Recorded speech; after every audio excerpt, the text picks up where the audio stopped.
Welcome to the Songwriter Theory Podcast. I'm your host, Joseph Vidala, and we're going to talk about music theory, lyric writing, creative productivity, inspiration, and more. I'm super excited to have you here, so let's dive into the episode. Hello, friend. So, I asked for this last time, but I'm going to do it again. So if you haven't yet, and you've been subscribed, we've been enjoying this podcast, be sure to subscribe and tell somebody who you think might also enjoy it, this podcast. And if you haven't yet, please leave just a short comment and review and let people know that you like it. That way, more people are likely to be like, oh, look, the people who listen to this like this podcast, and there's people listening, and there's people enjoying and thinking it's helpful. Which will allow more people to find this podcast, which will hopefully allow this podcast to keep going. Because I really enjoy doing this, and so I want to be able to keep doing this. All right, with that out of the way, on this podcast, we're going to talk about not waiting for the muse. And I sort of talked about this, I feel like I sort of mention this pretty often, and it's a thing that I'm definitely really passionate about, and I think there's just a lot of misconceptions when it comes to art in general and the role of luck in life and in success, and I see this in songwriting and in music stuff, and then outside of it too. And sometimes we as songwriters are, I don't know, we can tend to be maybe on the dreamer side of things, which sometimes lends itself to being a little bit more like, oh, success will come my way and starving artist and all that kind of thing, when it doesn't have to be that way. And I guess I'm in that way, I'm sort of thankful that I'm also a computer scientist, so I have that sort of math engineering practical side too, where I'm like, all right, so if I put in the work, it will come kind of thing, which I think is really valuable. So that's part of what I want to impart on you today. But yeah, so we're basically talking about not waiting for the muse. So first thing is, as I was thinking about what I wanted to talk about, I thought, man, you know what's a funny phrase that we use? And the way we use it sort of is the opposite of what it actually would be. And that phrase is strike gold. So whenever somebody says, oh, they struck gold, it's usually like, they're waiting around and then they had this idea and then they actually did something and boom, it just happened to be the greatest idea ever. You know what I mean? Like the first thing that Steve Jobs ever did was start Apple, and boom, there it is. Or, the first time a light bulb was tried to be invented, oh, it just happens to work. Like that's sort of how it comes across. That's how it sounds when people say strike gold. It's never man, that person was digging. They were trying different businesses. They were trying different songs. They were writing for years. They were honing their craft for years, whatever that craft might be. And then eventually, through that hard work, as they're sifting through the sand and the dirt, if you will, they finally found some gold. It's never said that way, but when you think about it, that's really a little more realistic of what striking gold was, right? Like it's not like the people just walked by and, oh, there's a giant bar of gold and now we're set for life. They just happened to be walking by. They were just on a hike, minding their own business, and there is a giant piece of gold and they just picked it up and they're like, well, I guess this is retirement, honey. Like that's not how it worked, right? Like you've probably done the whole like panning for gold thing, right? It's little bits at a time. You put the work in, you get little bits at a time. Sometimes it comes, some areas are better than others.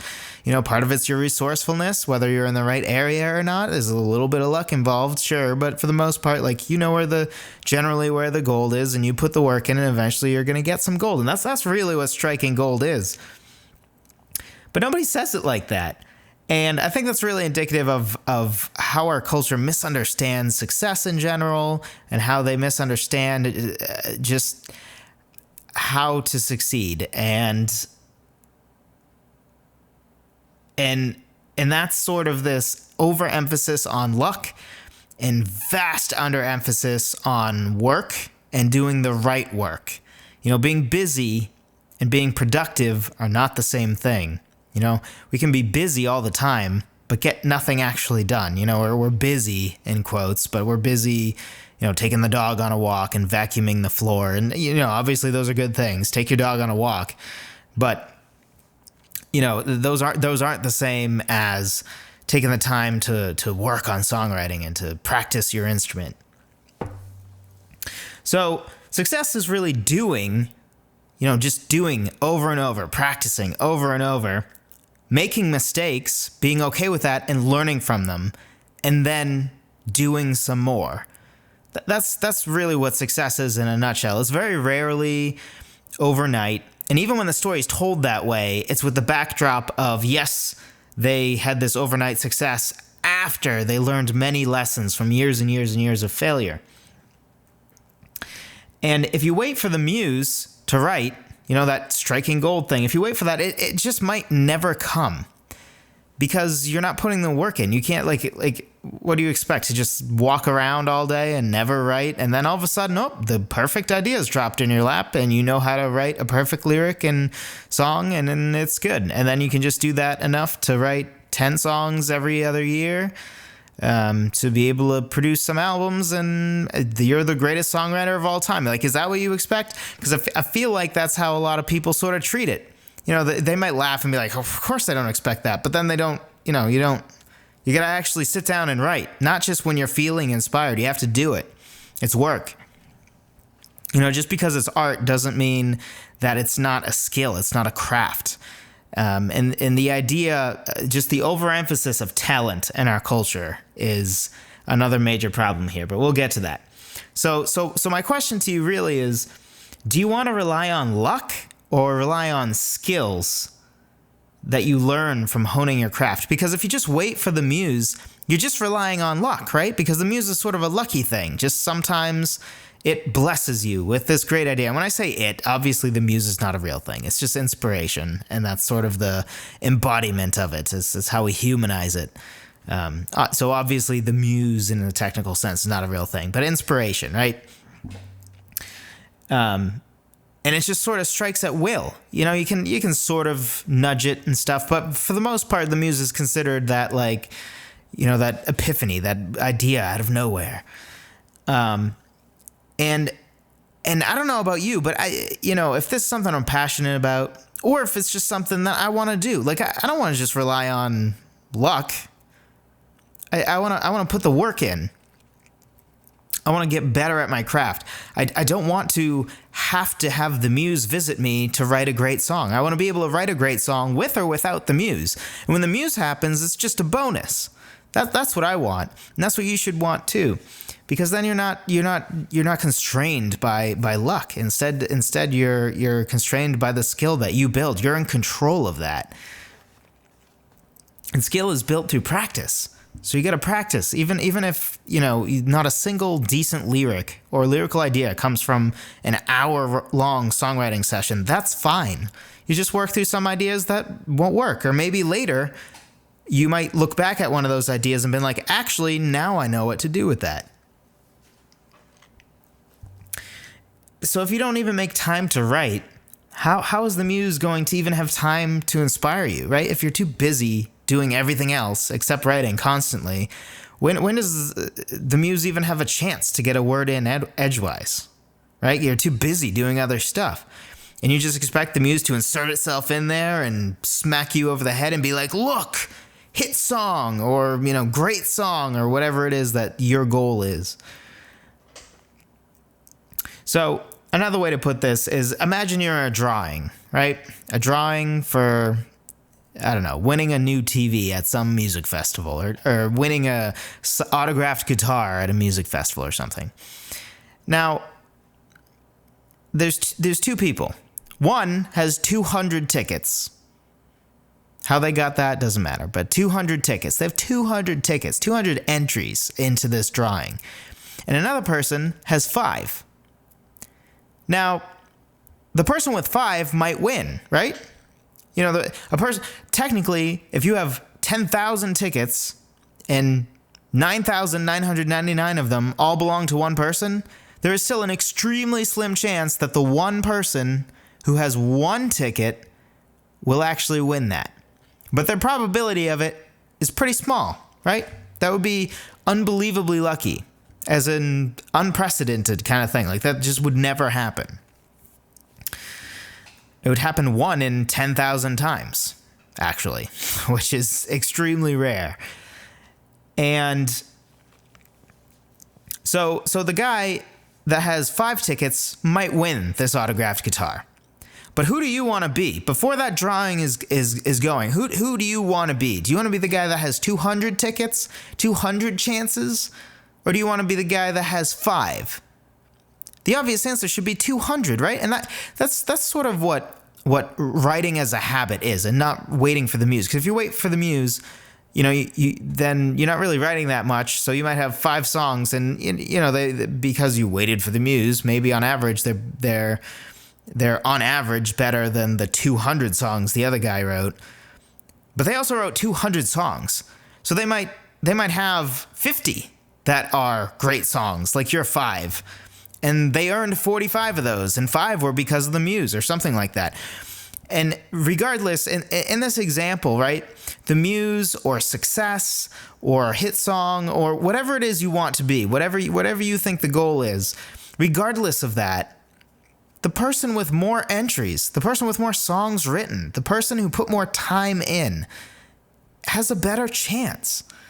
So, and I'm not saying that you just need to write as many songs as possible and don't care about the quality. That's not at all what I'm saying.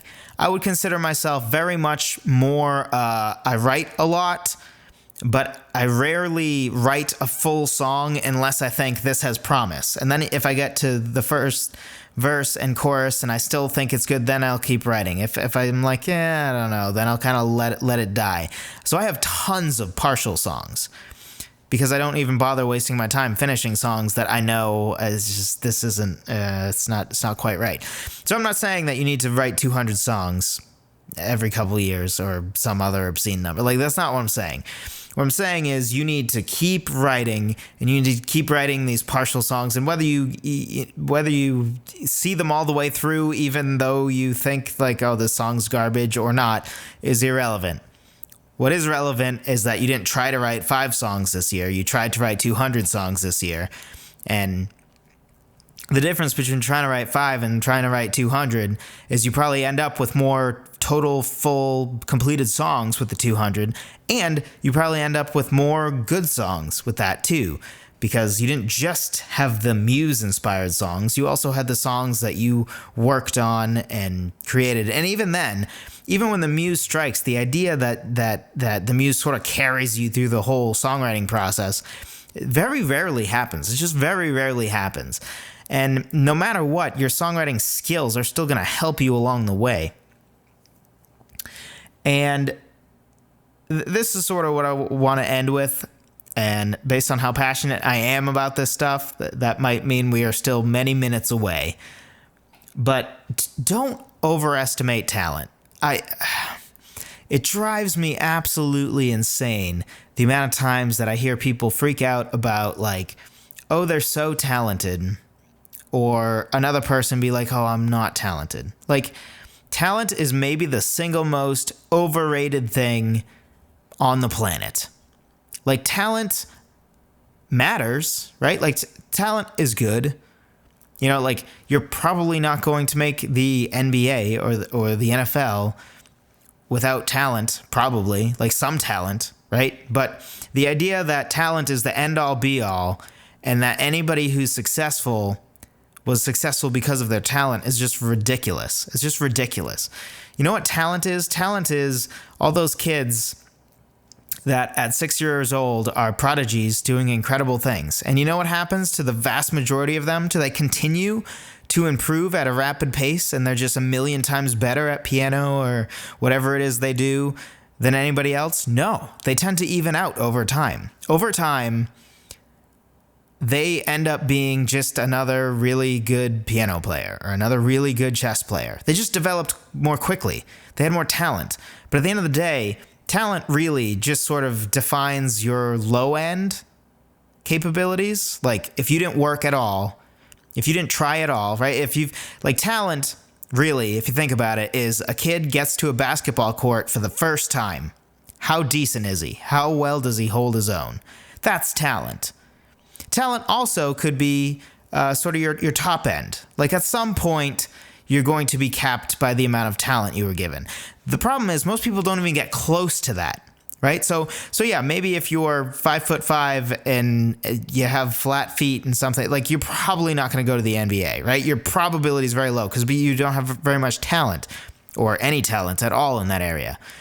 And I'm not saying that person should still work and eventually they'll make the NBA. I mean, maybe not in that case.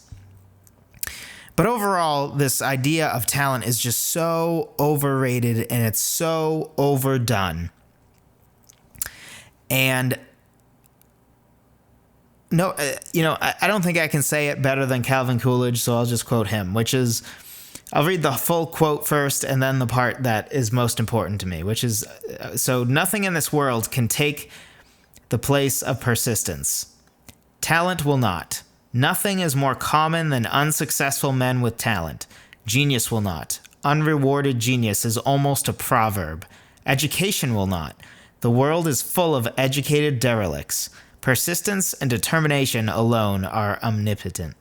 So again, a quote from Calvin Coolidge. And to me, the highlight of that is nothing is more common than unsuccessful men with talent.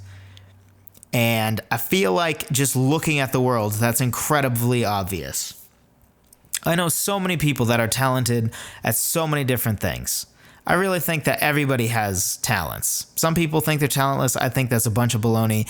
Everybody has talents. Maybe they haven't found their talent because they aren't trying to find their talent or aren't trying hard enough to find their talent or don't care enough.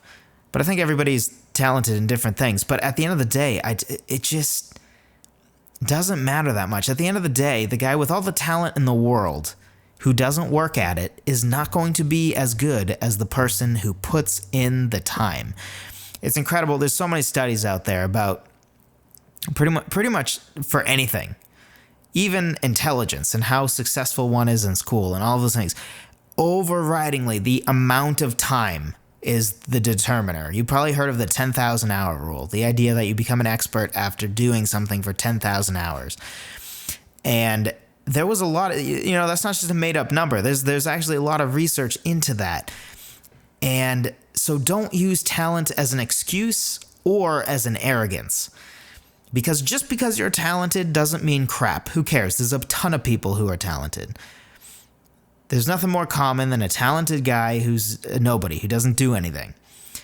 Work is what's going to separate you from everybody else, not talent. And yes, of course, the combo of talent and work is where obviously it's at, because you also can't be talentless and just work your way through whatever skill you want. I mean, you can to an extent, but, if you're totally unmusically talented, you're probably not going to become a successful musical artist. You need some talent there.